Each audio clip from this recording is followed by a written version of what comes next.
মেজমা। তাহলে রঞ্জা যাবে তো নাকি যাবে না? যাবে তো? আচ্ছা ঠিক আছে, যা, তোরা রঞ্জাকে নিয়ে যা। এই তোতা, তোরা কি শুধু গান শিখবি আর ফিরে আসবি, আর কিছু করবি না? না না না, তো ফুচকাও তো খাবো, আর তার জন্য এক্সট্রা পয়সা চাই। ছটকা, দাও দাও দাও। তোদের মিমি তো খালি উস্কে দিতে পারে, তুই উস্কে দেওয়ার সঙ্গে সঙ্গে পয়সাটাও দিলে পারে। হ্যাঁ, তোরা তো জানিস কার কাছ থেকে পয়সাটা পাবি। এই তোতা মিষ্টু, বলে দে তো, মিমি কখনো ছুঁচো মেরে হাত গন্ধ করে না। মিমি খাওয়ালে চাইনিজ খাওয়াবে, সব ফুচকা টুচকা তুচ্ছ ব্যাপার, ওগুলো সব ছোটকার ডিপার্টমেন্ট। হ্যাঁ তাই তো। বাপি, তুমি তো কোনোদিন আমাদের চাইনিজ খাওয়াও না, মাম্মামি তো খাওয়ায়। বাহ বাহ, তুমিও তো বেশ হয়ে উঠছো দেখছি। ভালো ভালো।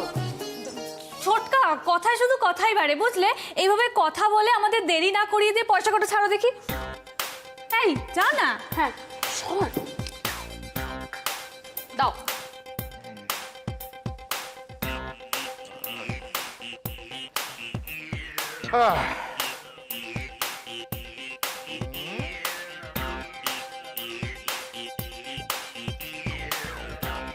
এই, 10 টাকা? মোটে 10 টাকা? ছোটকা একটু তো বাড়াও।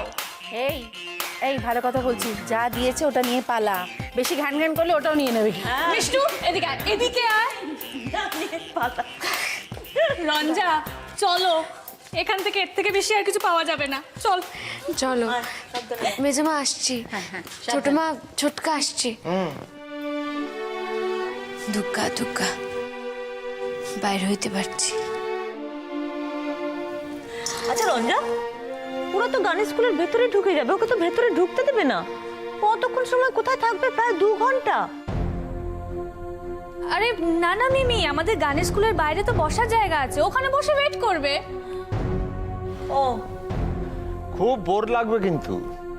না না ছোটকা, আমার কিছু বোর লাগবে না, আমি তো বসেই থাকুম। তো তা চলো, তোমাকে তো দেরি হয়ে যেতেছে। হ্যাঁ সেই তো, চলো, এই চল না। এই রঞ্জা, বলছি তুমি যখন কিছু চেনো জানো না, তখন গান স্কুলের ভেতরেই থেকো, বাইরে যেও না, কেমন? না না মেজমা, তুমি চিন্তা করো না, আমি স্কুলের ভিতরে বসতে থাকুন। ঠিক আছে, আসি। চল চল চল।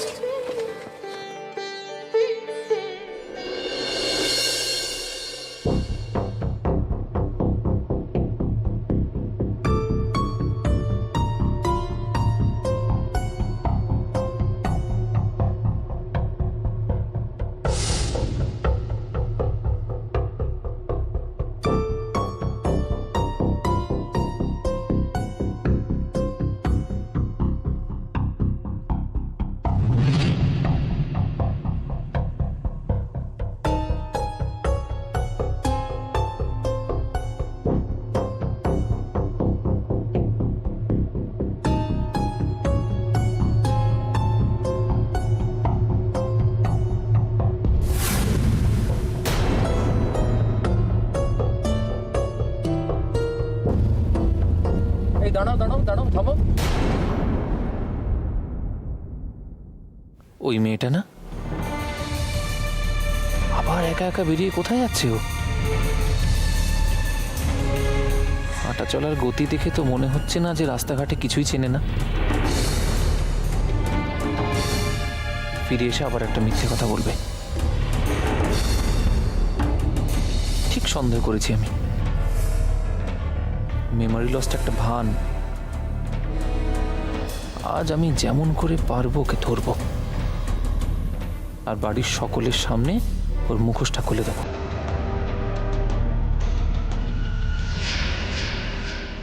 এই চলো তো ওই দিকটায়।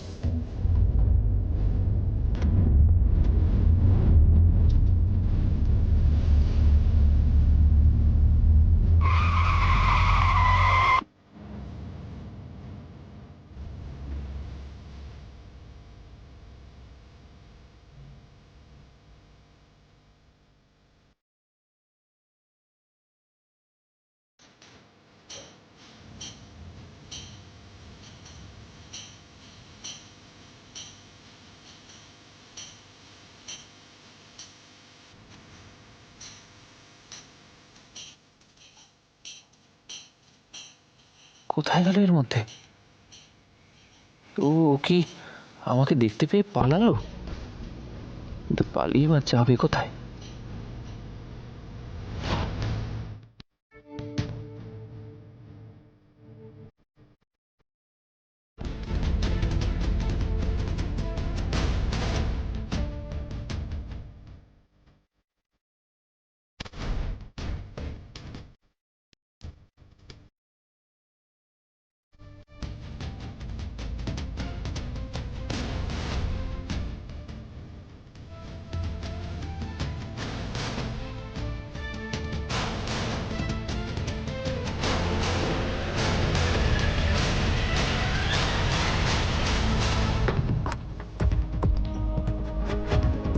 দাদা, একটি মেয়েকে দেখেছেন? এই গলি দিয়ে যাচ্ছিল। হ্যাঁ, কালো কাপড় পরে তো। হ্যাঁ, হ্যাঁ। মনে হলো এই গলির দিকে গেছে। ওইখানে? হ্যাঁ হ্যাঁ। কেন, আপনার পরিচিত নাকি? হ্যাঁ,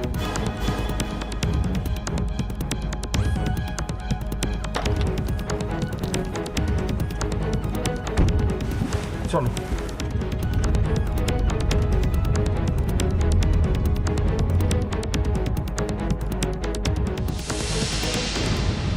আশ্চর্য, এর মধ্যে ভ্যানিশ হয়ে গেল নাকি? ম্যাজিক নাকি রে বাবা?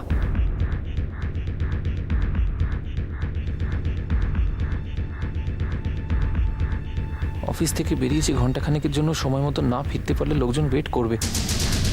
উফ। আচ্ছা ঠিক আছে, বাড়ি তো তুমি ফিরবে, তখন দেখা হবে তোমার সঙ্গে। আর আজ আমি নিজের চোখে দেখেছি যাবেটা কোথায় তুমি। কোনো অজুহাত টিকবে না তোমার। বাড়ি থেকে এত দূরে তুমি কি কাজে এসেছো তার জবাবদিহি তোমাকে করতেই হবে।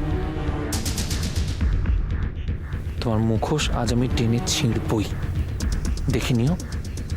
তবে আমার নাম সৌম্য।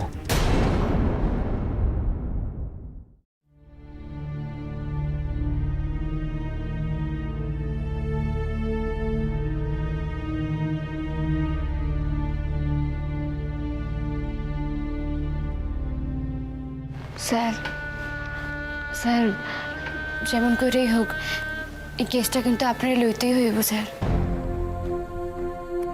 এর অদ্ভুত কথা বলছেন, লোকটা বেঁচে আছে?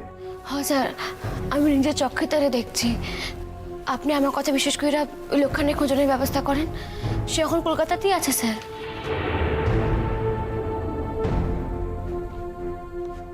ঠিক আছে, আপনি যখন বলছেন তখন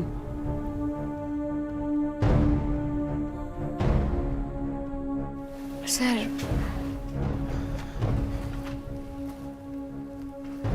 স্যার আমি তো আপনার সকল কথা খুইলা কইলাম স্যার। আজ আমি নিঃস্ব,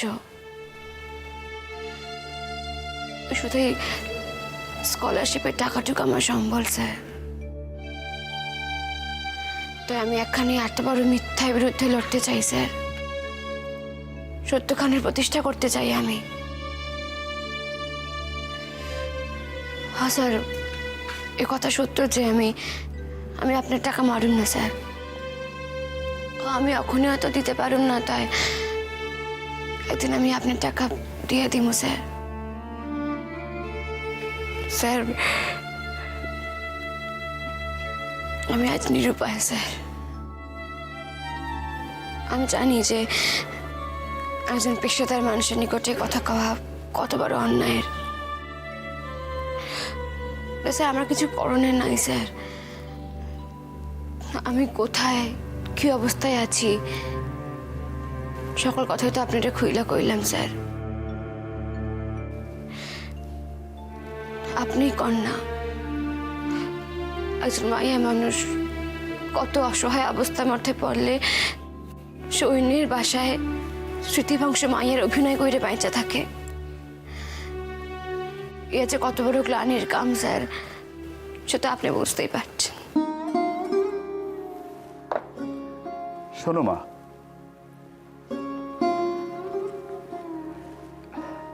আমি তোমাকে তুমি বলেই বলি নাকি? অবশ্যই। জীবনে আমি অনেক টাকা রোজগার করেছি, আগামী দিনে হয়তো আরো অনেক করব, কিন্তু টাকা রোজগার করার পাশাপাশি আরেকটা ব্যাপার থেকে যায়, ভালো কাজ, যা সারা জীবন মনে থাকে।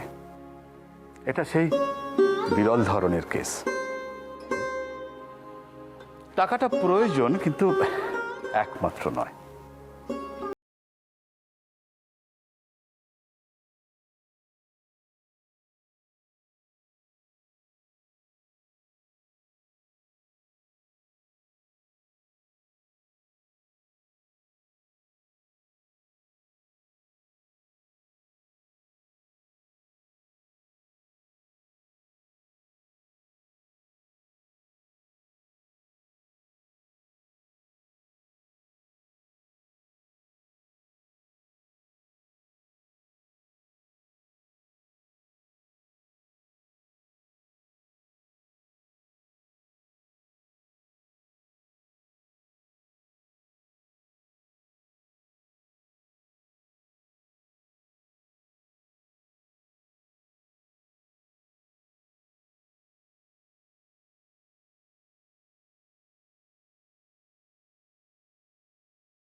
একজন জেল ফেরত আসামি,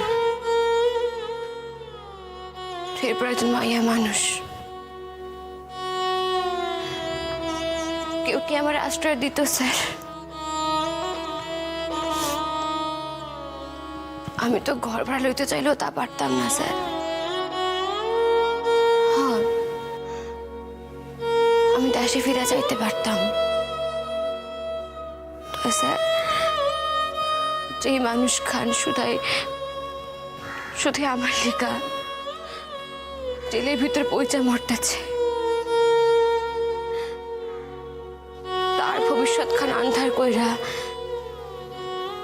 স্বার্থপরের লেখান আমার দেশে ফিরে যাওয়াটাই কি ঠিক হইতো স্যার? আপনি কর না।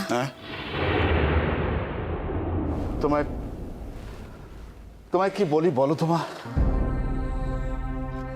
সত্যি কঠিন প্রশ্ন। না মা, এই প্রশ্নের উত্তর আমারও জানা নেই। স্যার, সেদিন যদি আমার এই ভদ্রলোকের গাড়িতে অ্যাক্সিডেন্ট না হইতো,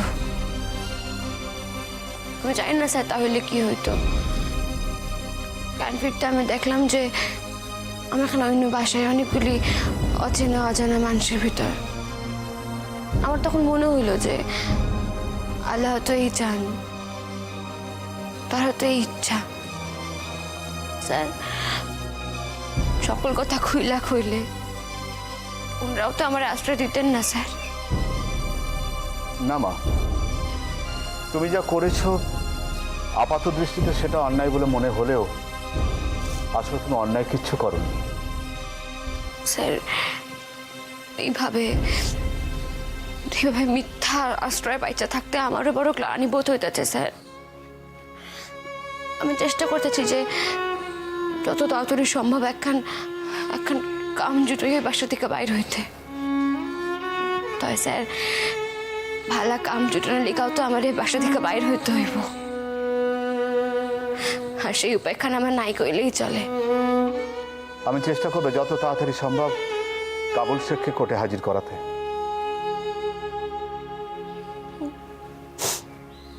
স্যার, জীবনে আমি নিজের ছাইরা কোনোদিন কাউরে ঠকাই নাই স্যার। আর এই প্রথম আমি যাই না শুই না ওই বাসার মানুষগুলিরে ঠকাই যাচ্ছি। এর লিখে আবার কি কষ্ট স্যার। কেঁদো না, চোখের জল মোছো। দেখো মা, এই অল্প সময় তুমি সমস্ত ঘটনাটাই আমাকে খুলে বললে, তাতে করে তোমার এই কেসটার গুরুত্ব আরো বুঝতে পারলাম। তবে আমার একটা কথা মনে রেখো, তুমি যা করছো বৃহত্তর স্বার্থের জন্য করছো, অন্যের জন্য করছো, নিজের জন্য কিচ্ছু করছো না। এই কথাটুকু মনে রেখো, দেখবে মনের মধ্যে কোথাও কোনো যন্ত্রণা হচ্ছে না, শান্তি পাবে।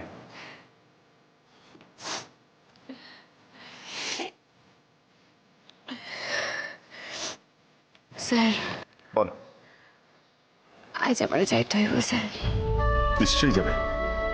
স্যার, আর একখান কথা যে সবসময় হয়তো সাক্ষাৎ করতে পারুন না, তাই আমি ফোনে যোগাযোগ রাখুন স্যার। আমি জানি, তুমি ফোনেই যোগাযোগ রেখো। হ্যাঁ, আসি স্যার। ভালো থেকো।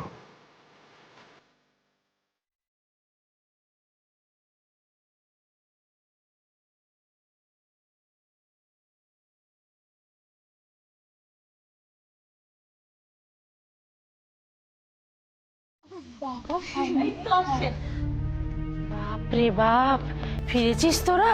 শান্তি হলো আমার। কেন মেজুমা, তুমি এত ভাবো কেন কাও দেখি? তো ভাববে না, আর একটু হলে তো ছোটকাকে পাঠাচ্ছিল প্রায়। ভাগ্যিস চলে এসছিস। তো ফুচকা খাওয়া হলো? সে তো খেয়েছি, কিন্তু পেট ভরেনি। আর পেট ভরা কাজ নেই, পেট ভরে। তারপর বলো, গানের স্কুলে বসে থাকার এক্সপিরিয়েন্স কেমন হলো? খুব বড় হয়েছে নিশ্চয়ই। না না, আমার তো বেশ ভালো লাগতেছিল। বাইরে থেকে কি সুন্দর গান শোনা যেতেছিল, কেমন যে সময় একটু কাটা গেলে আমি বুঝতেই পারলাম না। আমি তো মাঝখানে একবার বেরিয়েছিলাম দেখার জন্য যে রঞ্জাদি কি করছে। বেরিয়ে যখন দেখিনি, আমি তো খুব ভয় পেয়ে গিয়েছিলাম।